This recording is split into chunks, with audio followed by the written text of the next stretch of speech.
महांडनायक करुणावलय पांडुरंग परमात्मा चराचरामध्ये अदृश्य स्वरूपात निवास करणारी आदिशक्ती मुक्ताई देवादिदेव महादेव समर्थ सद्गुरु श्री गजानन महाराज सद्गुरु जोग महाराज सर्व देवांच्या संतांच्या कृपापात्र आशीर्वादाने इथं जमलेल्या भक्तिमती माता अबाल वृद्ध सज्जन श्रोते या सर्व लोकांच्या अथक प्रयत्नांनी परिश्रमाने चालत असलेला हा महाशिवमुआ पुराण महिमा श्री संगमेश्वर महादेव मंदिर चतुर्थ वर्धापन दिनानिमित्ताने आपण या ठिकाणी सगळे धर्म मंडपामध्ये एकत्रित झालेलो आहोत. आज आपल्या कथेचा 5वा दिवस आहे. बघता बघता दिवस उजळतो, बघता बघता दुपार होते, दुपारची संध्याकाळ होते, संध्याकाळ झाली की 7 वाजेपासून महिलांची गडबड चालू होते. जल्दी आवरा जाना पडी आणि ते जल्दी जावा जावा मग कोई मीठ कम मीठ ज्यादा काहीतरी वैर आणते गडबड. पण आज मात्र तुम्ही सुट्टी होती. इमानदारीने सांगता भोले बाबाची शपथ तुम्हाला कोणाकोणाची एकादशी नव्हती. हातवर वही घेता बरं लगेच डोकं खायला लाग गया म्हणून काही करू नये. पहिले ऐकिलो महाराज काय सांगितलं ना. सगळ्यांची एकादशी होती, तुमची नव्हती. खरं बोलायला हिंमत लागते. खरं बोलायला काय लागते. ठीक आहे एकादशी नव्हती, तुम्ही मान्य केलं, परमात्मा कल्याण करो तुमचं. 3 जणांनी एकादशी धरायची नाही. गर्भवती बाईने एकादशी धरायची नाही म्हणजे कोणताच उपवास करायचा नाही. म्हाताऱ्या लोकांनी उपवास करायचा नाही. ज्यांना कष्ट करावे लागतात त्यांनी उपवास करायचा नाही. आणि ज्यांच्या अंगामध्ये रक्त कमी आहे त्यांनी उपवास करायचा नाही. पण जे असता अंगमा रक्त नाही ते आवरतीत नाही. काही गरज आहे का बापू. शरीराते न पिळावे. मम एवांश जीवलोके जीवभूता सनातनः मनः षष्ठाणि इंद्रियाणि प्रकृतिस्थानी न करिष्यति. हे अर्जुना, मी प्रत्येकाच्या हृदयामध्ये विराजमान आहे मन स्वरूपाने. आत्मा मीच आहे, कारण परमात्म्याचं प्रतिनिधित्व स्वरूप करणारा आत्मा आहे. आणि त्या आत्म्याला त्रास न होता जीवन जगणं ही सुद्धा भक्तीच आहे. मग तो आपल्यातला आत्मा असो नाही तर समोरच्याचा आत्मा असो. ज्या दिवशी तुम्हाला ज्या त्या दृष्टीने परमात्म्याची अनुभूती व्हायला लागली त्या दिवशी समजावा तुम्ही खऱ्या अर्थाने परमार्थिक झालात. जे जे दृष्टी दिसे ते ते हरिरूप. आज मी तुम्हाला एक संत चरित्रातली कथा सांगून कथेचा भावार्थ सांगणार आहे, कारण अजून आपले 20% ऑडियन्स यायची बाकी आहे. त्या प्रयत्न करतात परंतु लांबून येणं, स्वयंपाक करणं या सगळ्या गोष्टींना जरा वेळ होऊन जातो. पण हळूहळू तो आपला तो मंडप भरतो. त्यांचाही विचार मला करावा लागतो. इकडचं तिकडचं सांगण्यापेक्षा संतांचं सांगितलं, देवाचं सांगितलं, धर्माचं सांगितलं तर तुम्हालाही पटेल आणि मलाही असं वाटेल की मी तुम्हाला काहीतरी चांगलं सांगितलं. एकादशी व्रत केलं पाहिजे का, तर हो केलं पाहिजे. मग देवासाठी धर्मासाठी का नाही, स्वतःच्या शरीरासाठी. परंतु आज एकादशी अशी झाली भाकर खावायला परवडी जाते. काय आयटम होते, सकाळी बी 5 संध्याकाळी बी 5, 10 वय घ्या ना कोई आवराही नाही राहतात. येऊ द्या म्हणे. अजून राणे मामा तर दुसऱ्या घरात बसले. सगळी पंगत उठली तरी मामाला आतमध्ये केळं सफरचंद होतच. एकादशीच्या दिवशी वास्तविक बघायला गेलं तर हे साबुदाणा भगर खाऊ नये. परंतु नाही खाल्लं तर लोकांची नाराजी होते आणि लोक नाराज झाले म्हणजे त्यांचा आत्मा दुखतो. शेवटी ते परमात्म्याला त्याच्यामुळे थोडं पाप लागलं तरी चालेल, पण आज 2 वेळा खाऊनच घेतलं. काही म्हणतील तो नकोशे काढू रे, तुला भूक लाग जाईल. बसा मावशी बसा. वा, बाया इतक्या इमानदार आहे. पहिल्या दिवशी जिथं बसल्या होत्या तिथंच बसतात 8 दिवस. हा लाव सुद्धा नाही. त्यातल्या वाटत मी हालतास का पृथ्वी पडी जे घाले. बरोबर आहे. कथेला पहिल्या दिवशी ज्या ठिकाणी बसले काल्याच्या प्रसंगापर्यंत त्या ठिकाणी बसूनच पूर्ण कथा ऐकली की आपल्याला तपश्चर्याचं फळ भेटत असतं. लक्षात ठेवता. गंमत करतोय असं काही नसतं. अजून टेन्शन मध्ये आला तुम्ही. मी ते काल दिन मागे बटल होतो रिकामा पुढे वाई गे. चला, आज एकादशी आहे. एकादशीचं मर्म ऐकूया आणि त्याच्यानंतर आपल्या मूळ कथेला आपण प्रारंभ करूया. अंबरीश नावाचा राजा होता. मी अगदी सोप्या भाषेमध्ये सांगेल तुम्हाला, जड करणं मला जमत नाही. मलाही झोप येते, तुम्हालाही झोप येईल. कोणता राजा होता? अंबरीश. अंबरीश राजाची एकादशी होती आणि द्वादशीच्या दिवशी नेमकं आता पारणं सोडायच्या वेळेवर दुर्वासा मुनींचं आगमन झालं. दुर्वासा मुनी म्हणजे अंबरीश राजाचे गुरु. आता एकादशीचं पारणं सोडलं पाहिजे आणि एकादशीचं पारणं सोडत असताना जर साक्षात आपले गुरु आपल्या घरी आले तर मग ती दुधात साखर पडल्याचा आनंद तयार होत असतो. अंबरीश राजाने दुर्वासा मुनींना सांगितलं की वा गुरुजी, तुम्ही अगदी वेळेवर आले. मी आता एकादशीचं पारणं सोडणारच होतो, पण तुम्ही आले, आपण सोबत पारणं सोडूया. दुर्वासा मुनी म्हणजे साक्षात भोले बाबा. दुर्वासा मुनी म्हणजे साक्षात कोण? ऐकताय ना कथा? दुर्वासा मुनी म्हणजे भोले बाबा. आता दुर्वासा मुनी आले. अंबरीश राजाने सांगितलं की चला तुम्ही माझ्यासोबत जेवण करा. दुर्वासा मुनीने सांगितलं की मला अजून आंघोळ करायची बाकी आहे आणि आंघोळ न करता, गंगा स्नान न करता मी काही व्रत सोडू शकत नाही, म्हणून मी पहिले स्नान संध्या करून येतो. आणि दुर्वासा मुनी आंघोळीला गंगेवरती निघून गेले. आता आंघोळीला गेले तर लवकर काही आले नाही आणि एकादशी व्रत सोडायचा टाइम असतो बापू. भूक लागली का खायचं नसतं, टाइम असतो. व्रत सोडायचा काय असतो? टाइम असतो. आणि एकादशीचं व्रत सोडायचा मुहूर्त थोडा बाकी होता आणि दुर्वासा मुनी काही आले नाही. दुर्वासा मुनी म्हणजे साक्षात भोलेनाथांचा अवतारच आहे. भरपूर वेळ झाला. मग अंबरीश राजाने असा विचार केला, जर माझे गुरूंना यायला उशीर झाला, माझं मुहूर्त चाललं जाईल. म्हणून अंबरीश राजाने जेवण नाही केलं, पण पाणी पिलं. काय पिलं? काय पिलं पुरी हो? पाणी. आणि पाणी पित असताना दुर्वासा मुनींचं आगमन झालं आणि दुर्वासा मुनींना राग आला. 5 मिनिटं सुद्धा तू थांबू शकत नाही.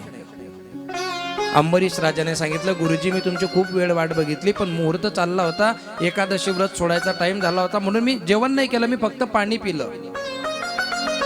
पण ज्याला राग भरायचं नाही त्याला कारण लागत नाही बापू. तो इतक्या गोष्टींनी राग भरतो. आणि ज्याला लवकर राग येतो, समजील यावाना ते कासनं तुकडं आहे. कचानं तुकडं आहे? मला आठवण देता, माझा विषय कुठून बी ड्रायव्हर्ट होतो बरं का. राजू दादाला हसू आला. आणि जो विषय इथं अपूर्ण राहतो ना, तो ती 36 जेलमध्ये सॉल्व्ह करावा लागतो. सुट्टी भेटत नाही. असं नाही म्हणता की एखादा विषय राहिला असेल, राहू द्या, लेकराची जात आहे, कधीतरी सांगेल. नाही बापरे, पुरा पैसा वसूल कर, नाही त्यातले बँडवाला आहे मी. ऐका, दुर्वासा मुनींना भयंकर राग आला आणि रागाच्या भरामध्ये दुर्वासा मुनीने हातामध्ये पाणी घेतलं आणि अंबरीश राजाला शाप देणार तितक्यामध्ये विष्णू भगवंताची चतुर्भुज नारायण स्वरूप प्रगट झालं. नारायण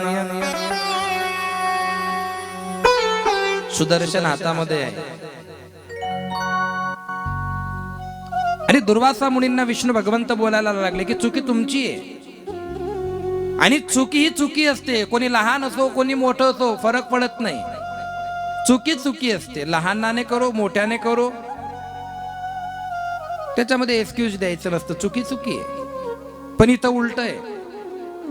सुनेच्या हातून कधी कप पडला ना तर मग गुन्हा, आणि सासूच्या हातून कधी कप पडला ना मग वयानुसार तिला तर तर होतं. हात माईन सटक ना बाई, हात माईननी सटक ना. बघा कसं समजत बिन बोला ना. आणि मग दुर्वासा मुनी काही ऐकायला तयार नाही आणि शेवटी भगवंताने आपलं सुदर्शन काढलं आणि दुर्वासा मुनींच्या मागे लागलं. मग दुर्वासा मुनी आता पडायला लागले. माझा साधा सरळ स्वभाव आहे, जर तुमच्यामध्ये भांडण पूर्ण करायची ताकद नसेल तर भांडण सुरू करायचं नाही. आणि जर भांडण सुरू झालं एक तर तो, एक तर आपण, हीच क्षत्रिय रणनीती आहे. तुम्ही मैत्री करा नाही तर तुम्ही दुश्मनी करा, दोघी गोष्टी स्मशानापर्यंत निभवणारा पाहिजे. ठोकून चाटणारा माणूस नको. एकदा ठरलं ना याचा कार्यक्रम करायचा मग दुनिया होऊन जाऊ, त्याच्याशी गोड व्हायचं, नाही तर पहिले दुश्मनी करायची. स्वभाव एकनिष्ठ असला पाहिजे. दुर्वासा मुनींच्या मागे सुदर्शन लागला. आता इथं ऐकण्यासारखा प्रसंग आहे. सुरुवातीला फ्रेश वातावरण असतं, त्याच्यामुळे वेद सांगून देतो, मग हळूहळू आपला कार्यक्रम आपण चालू करू. काल नाचायचं म्हटलं, सगळ्या महिलांनी गोल राऊंड केला, माणसं उभेच्या उभेच होते. आमले नाचता येत नाही म्हणे महाराज. अरे नाचत जावा रे काका. जे इथं नाचताना त्यांच्या गुडघ्यांचे आजार बरे होतात. म्हातारे लोक नाचत होते. नाचावं तर धुळे जिल्ह्याच्या नंदुरबारच्या लोकांनी, तसं कोणी नाचूच शकत नाही पुऱ्या जगात नाही. बँड बंद पडी घ्या तरी जनरेटरना आवाजवर सुद्धा चुकल्या दादा न गाव पोरीनं एकली एकली नाचव, एकली एकली नाचव पोरीनं एकली एकली नाचव.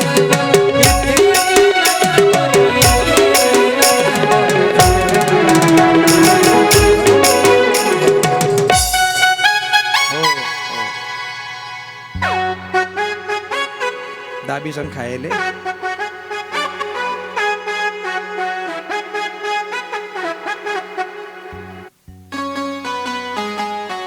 काय आनंद येतो. सुकल्या दादाने गाव मी पोरबी एकली एकली नाचत तिने ती अशीच नाचत नाचत वटावून पडी गे खाले काढाले जे शिबी. दुर्वासा मुनी पुढे धावताय. दुर्वासा मुनींच्या मागे काय धावताय पोरींनो? सुदर्शन चक्र. सुदर्शन चक्र विष्णू भगवंताला कोणी दिलंय? कोणी दिलंय?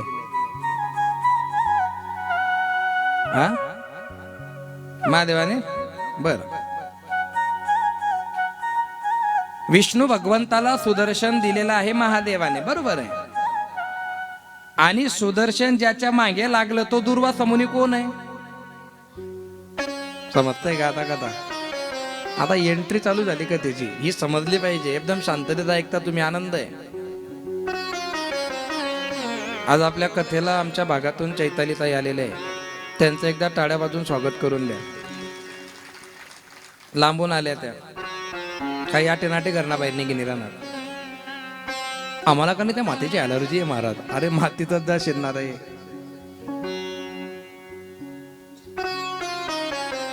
लांब असतात त्या. 50 त्यांच्या ट्रॅव्हल्सच्या गाड्या असतात. त्यांना म्हटलं एकदा येऊन जा, आमचं देवढं फिरायला फार असं उत्साहिक आहे. आणि म्हणून त्यांनी त्यांच्या मुलीच्या नावाने एक टूर्स अँड ट्रॅव्हल चालू केलेलं आहे. मी तुम्हाला पहिल्या दिवशी सांगितलं होतं. आता त्यांचा एक आगामी पुढच्या महिन्यामध्ये खाटू श्याम आणि राजस्थान, ओंकारेश्वर, उज्जैन, सालासर बालाजी, सावरिया शेठ, खाटू श्याम, जयपूर सिटी, पुष्कर, जे ब्रह्मदेवाचं एकमेव मंदिर आहे जगतामध्ये, असं सगळं टूर 4 ते 5 दिवसांचा असणार आहे. राहणं खाणं पिणं, तिकडं रूमांची व्यवस्था, चहा, सगळं त्यांच्याकडे राहणार आहे. आणि आपल्या देवळ्यातूनच त्या गाड्या निघणार आहे. त्याच्यामुळे सीटांची संख्या जास्त नाही, त्यांच्याकडे ऑलरेडी सीटं भरपूर झालेले आहेत. पण तरी सुद्धा 40-45 सीटांची अजून त्यांच्याकडे ती रिझर्वेशन संख्या आहे. मी जाणार आहे. कोणाला असं वाटलं की 4-5 दिवस चला आनंदाच्या डोई आनंद तरंग घेऊया, तर आपण जाऊ शकतो. फिरायचं, टेन्शन मिंशन घ्यायचं नाही. जेव्हा तुमचं रिकामपण होईल तेव्हाही तुम्ही आले तरी चालणार आहे, काही अडचण नाही. पण मरेपर्यंत माणसाने काशी, अयोध्या, चित्रकूट, प्रयागराज, मथुरा, कृष्ण जन्मभूमी, हरिद्वार, जेवढे फिरता आले तेवढे ज्योतिर्लिंग, अष्टविनायक, या सगळ्या गोष्टी बघून घ्या. जिंदगी न मिलेगी दोबारा. फिरून घ्यायचं, मस्तपैकी आनंद घ्यायचा. आणि माझी तर अशी विनंती असेल, जेवढे बी म्हातारे लोक ज्याचे पोरं नोकरी लागले ना, तुम्ही तर डायरेक्ट गाडी पट्टीत जावा ना. जे होई ते होई, सर उतरानच नाही गाडी माहीत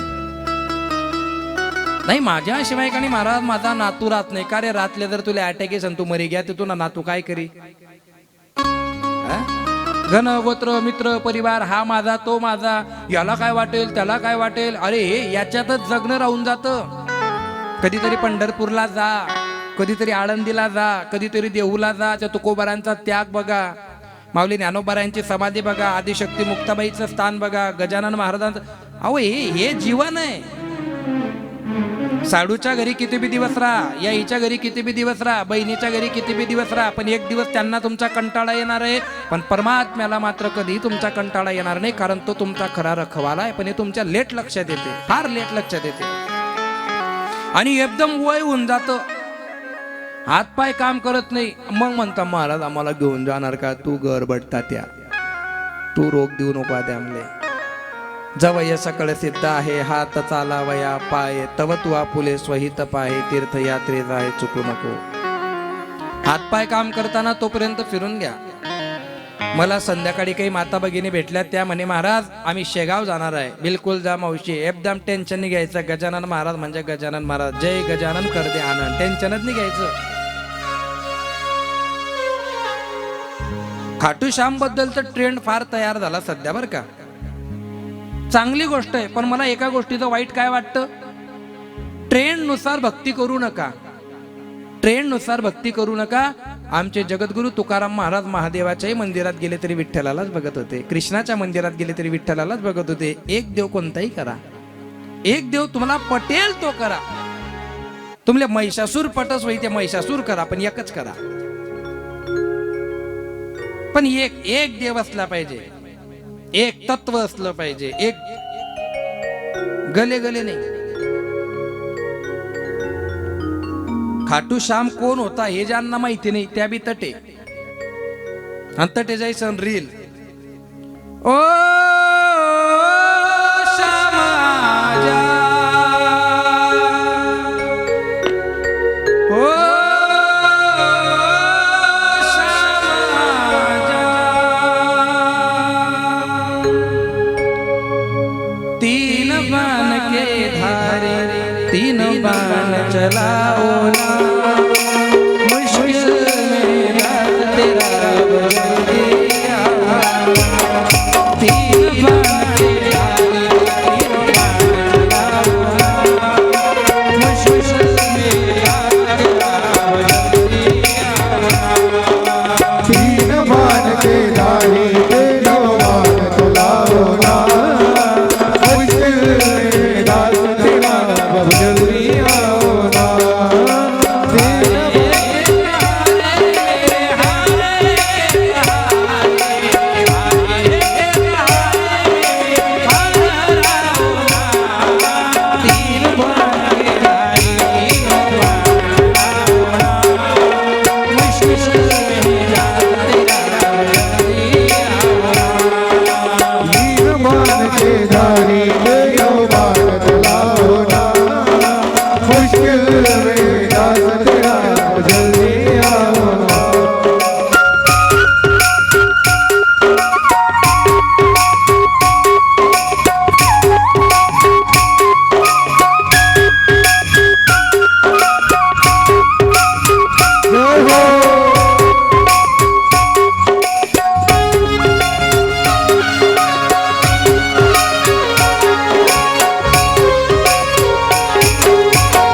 बाण के धारे तीन बाण चलाओ ना, मुश्किल में दास तेरा जल्दी आना, हरे के सहारे मेरे, हरे के सहारे, हरे के सहारे मेरी हार हराना, तीन बाण के धारे तीन बाण चलाना, मुश्किल में दास तेरा जल्दी आना। बोल श्री खाटू नरेश की जय।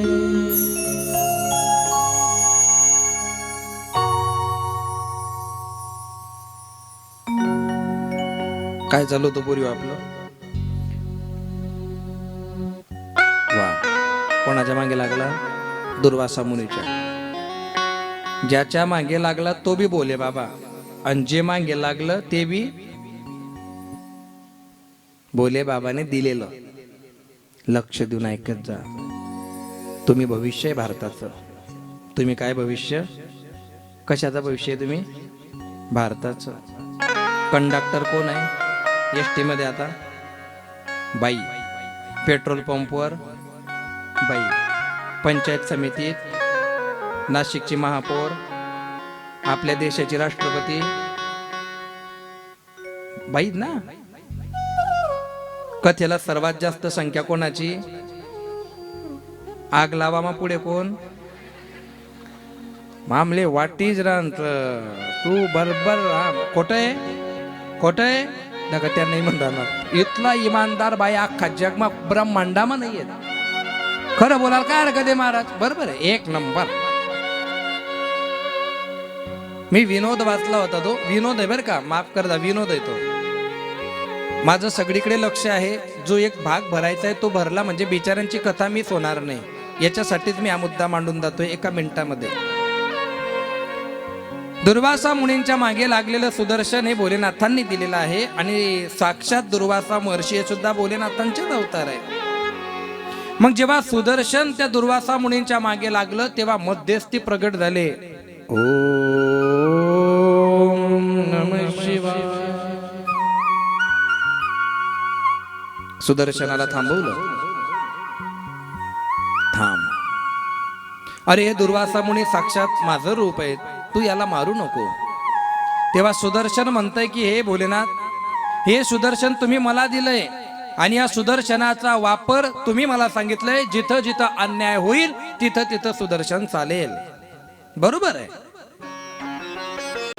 अन्याय झालेला आहे त्या अंबरीश राजावरती, मला मान्य आहे. पण एखाद्याने चुकी केली आणि जर ती चुकी मान्य केली तर तो गुन्हा राहत नाही. आला का लक्षात? समजा बापू तुम्ही नाचायला उठले आणि तुमची लात तुमच्या बाजूच्या माणसाला, मामाला लागली. लागू शकते ना मामा? काय चुकीचं याच्यामध्ये? नाचता नाचता लागू शकते ना. बापूंच्या लक्षात आलं की माझी लात मामाला लागली, आणि बापूंनी तात्काळ म्हटलं, मामा राणे काका माफ करा बरं का, तुमची चुकीची लात लागली. तुम्ही काय करणार मामा? ठीक आहे ना बापू, चालू राहस. बरोबर आहे का नाही? त्यांची लात लागली, ते चुकले, पण त्यांनी चूक लगेच मान्य केली, त्याच्यामुळे त्यांना शिक्षा. पण बापूने लात लाग गई, तुमनं डायरेक्ट म्हणजे पोट दुखायला लागेल. बापू म्हणे मग काय वस मागे बटाल काय वय घ्यायचं? मग पुढे काय वय? पुढे पुढे पुढे सांगाना काम नाहीये, दखाना काम राही. Direct WWX. त्याच्यामुळे चुकी झाली तर मान्य करा. माझा एक स्वभाव आहे, मी नेहमी करता समोरच्याचं पूर्ण बोलणं ऐकून घेतो. त्याच्याच मध्ये जर मला तथ्य वाटलं तर मी त्याला आदराने स्वीकारतो, आणि जर तथ्य नाही वागलं तर मनातल्या मनात त्याला शिव्या देऊन त्याला म्हणतो ठीक आहे बाबा, पण मनातल्या मनात बरं का. चांगल्याचा स्वीकार झाला पाहिजे, विनाशायच दृष्टीताम, आणि जे चुकीचं आहे त्याचा नाश करणं हीच कृष्ण नीती आहे. भोलेनाथांनी मध्यस्थी केली आणि सुदर्शनाला थांबवलं.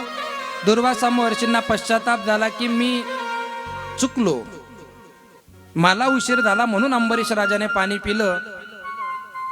पण जो एकादशीचं व्रत करतो आणि त्या एकादशी करणाऱ्यावर जर संकट आलं तर साक्षात विष्णू भगवंताचं सुदर्शन त्याच्या रक्षणासाठी येतं. मला हा मुद्दा सांगायचा होता. एकादशी इतकी श्रेष्ठ आहे. पण एकादशी कोणी करू नये मी तुम्हाला सांगितलं ना. तुमचं जर रक्त कमी असेल, तुम्ही गर्भवती असाल, तुम्ही कष्ट करत असाल, तुम्ही आजारी असाल तर नका करू. काही अडचण नाही, काही नाही. काही म्हाताऱ्यांना चालता येत नाही पण तरी सुद्धा त्यांचा तो उपवास सुटत नाही. त्याच्याने बी तुम्हाला फार पुण्य नाही भेटणार. कधी कधी पुण्य करतानाही पाप होतं. कधी कधी माणसाला वाटतं की आपण पुण्य करतोय. नाही, आता या ठिकाणी तुम्ही कथेला आले, तुम्हाला असं वाटतं की आम्ही पुण्य करतोय, पण हे पुण्य केव्हा होईल? जेव्हा संपूर्ण कथा तुम्ही सात्विक चित्ताने ऐकणार, सात्विक अंतकरणाने ऐकणार, तुमच्या मनातला काम क्रोध बाजूला करून जेव्हा तुम्ही संगमेश्वर भगवंताला समर्पित भावनेने हा धर्म कार्यामध्ये सहकार्य करणार, त्या दिवशी खऱ्या अर्थाने तुम्ही कथा ऐकायच्या पात्रतेचे धरे लक्षात ठेवता. 9 वाजले बरं. भोंगा वाजतो 9 वाजता. त्या भोंग्याची बी सवय झाली आता. म्हणून परमार्थ करत असताना वृत्तीमध्ये बदल घडवा, परमार्थ करत असताना बुद्धीमध्ये परिवर्तन घडवा, परमार्थ करत असताना हृदयामध्ये शुद्धी परिवर्तित करा. आणि जर या गोष्टी तुमच्याकडनं होत नसतील, अनेक लोक म्हणतात महाराज आम्ही 20 वर्षापासून भजन करतोय. हे सांगणंच मुळात पाप आहे. पुण्य सांगायचंच नसतं, पाप सांगायचं असतं. कारण पुण्य सांगितल्याने कमी होतं आणि पाप सांगितल्याने कमी होतं. आपण काय करतो? पाप लपवून ठेवतो, पुण्य सांगतो. सांगून सांगून पुण्य कमी होतं. इकडे न सांगल्याने पाप वाढतं. पुण्य संपलं का हे पाप डोक्यावर बसतं आणि मग आपण म्हणतो इथला देव करीन, देव काही काम पडणार. अरे तू देव केला पण तुझ्या मनाने केला, आणि तुझ्या मनाने केलेला देव हा योग्य असेलच याची शाश्वती नाहीये. लक्ष देऊन ऐकजा महिला वर्ग, फार चांगला दृष्टांत देणार आहे मी तुम्हाला आता.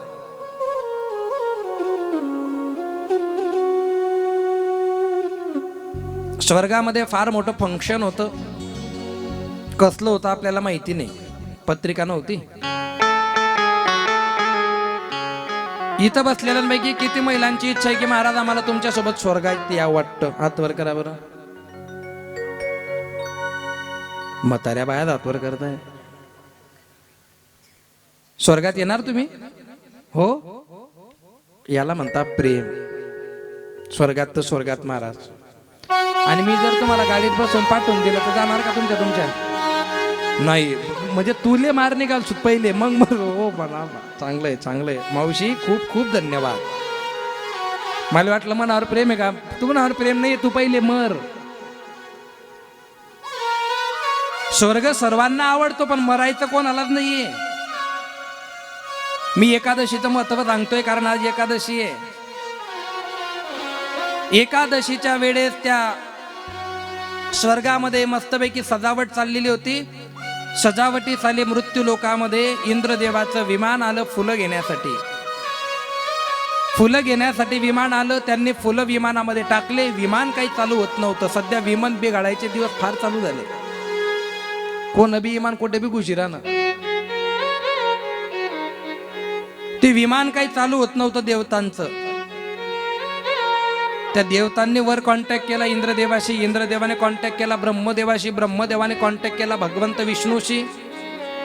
विष्णू भगवंताने आणि भोलेनाथांनी चर्चा केली आणि निरोप पाठवला.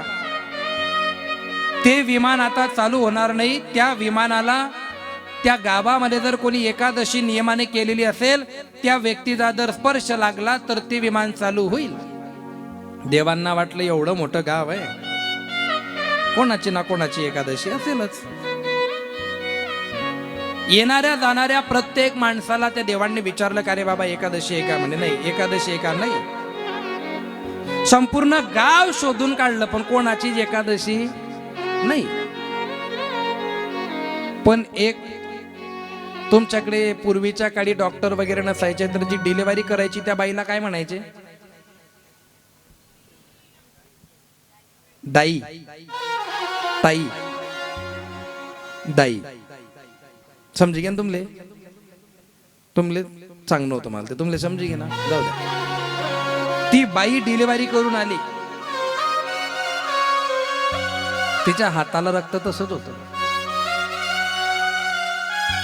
लोक म्हणतात ते विटाळ असतं. अरे सगळे तिच्यातूनच आले. जो कोणी नाक लावत असेल ना, हे विटाळ आहेत फिटाळ आहेत, तो 9 महिने त्या गंडगीत होता. डोकं खाजू नको माझं. तो विटाळ नसता तरी सृष्टी तुम्ही बघितली नसती, हे लक्षात ठेवजा.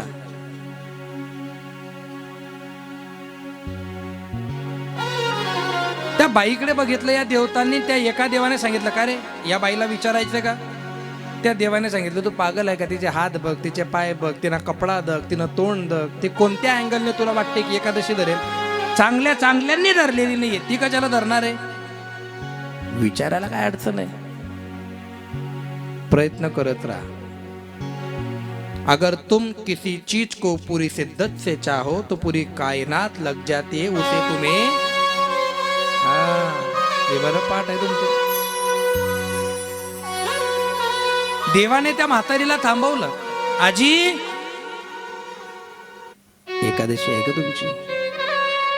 म्हणे हो. लगेच रिटर्न फोन. इंद्र लगेच, ब्रह्म लगेच, विष्णू लगेच चर्चा. म्हणे काय झालं? म्हणे एकच म्हातारीची एकादशी म्हणे, पण ती बी विटाळ करून आलेली आहे. देव म्हणे विटाळ असो कशी असो तिले म्हणे हात लाव. कारण हे शरीर विटाळ असलं तर चालेल, पण अंतकरण शुद्ध पाहिजे. शरीर खूप छान आहे, टाप टीप पण आहे. आपल्या सुगंध डायरेक्ट 2 किलोमीटर वाद जातोय आणि मनामध्ये सगळे गंदगी भरली. अरे नाही रे त्या असं नाही चालत. परमात्मा काहीच न लगे एक भावाचे कारण, त्याचा भाव बघतो आणि आम्ही भाव खातो. हा फरक आहे. आजी हात लावा ना. आजीने सहज हात लावला. हो सहज. इथला जोरमा इमान घ्या, अजून सुद्धा सापडेल नाही कुठे जायला ते. ऐदा का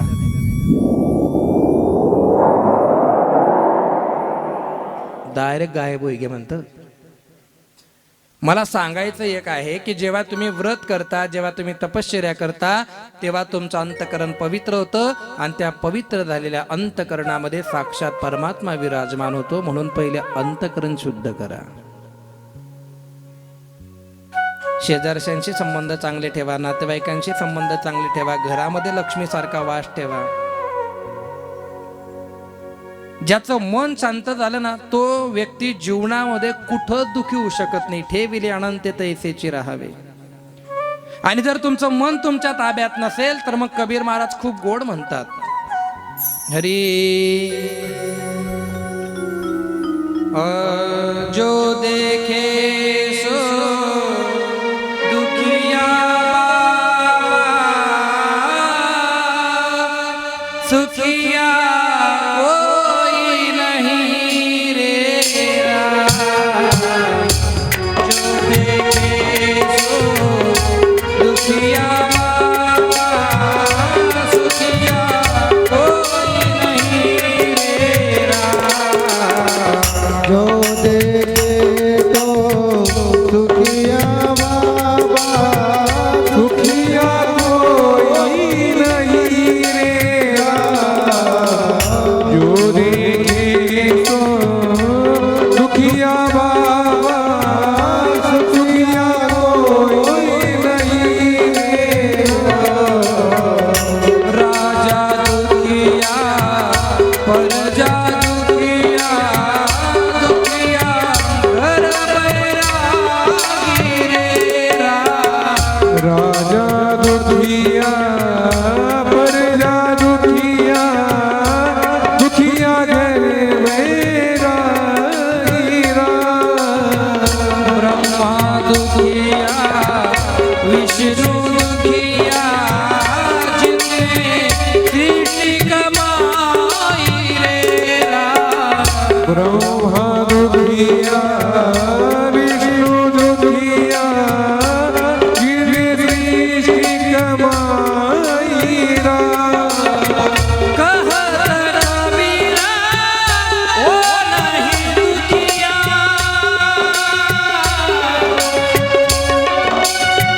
कहत रविरा ओ नहीं दुखिया, जिनने मन को जीता रे.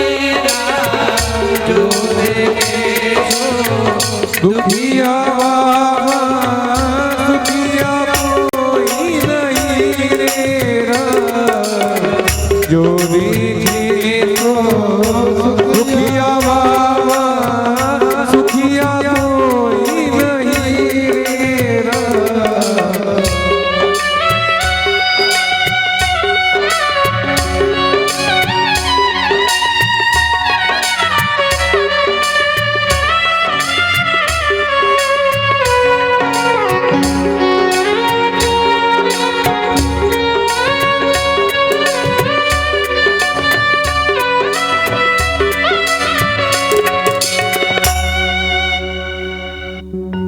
जो देखे सो दुखिया बाबा सुखिया कोई नहीं रे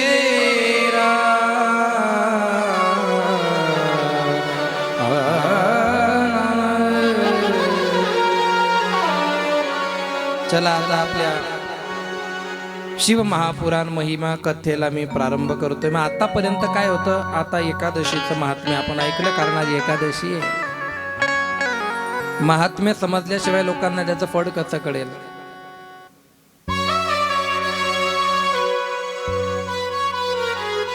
पुढे सरकताय का.